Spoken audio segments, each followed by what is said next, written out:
حضور فرماتے ہیں، رب فرماتا ہے سورۃ فاتحہ آدھی میری ہے آدھی میرے بندے کی ہے۔ جب اس نے کہا الحمدللہ رب العالمین الرحمن الرحیم مالک یوم الدین ایاک نعبد و ایاک نستعین، جب یہاں تک وہ لفظ کہتا ہے تو یہ حصہ میرا تھا۔ اس نے اپنے رب کی تعریف کی، اور جب کہا نا اس نے اہدنا الصراط المستقیم، اب بندے نے التجائیں شروع کر دی۔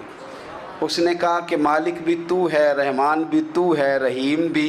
تو ہے، عبادت بھی تیری کرتے ہیں تو مدد بھی تو تجھی سے مانگنی ہے نا، اب مہربانی فرمانا اہدنا الصراط المستقیم، ہمیں سیدھا راستہ دکھا دے، صراط الذین انعمت علیہم، ان لوگوں کا راستہ دکھانا جن پر تو نے انعام کیا ہے،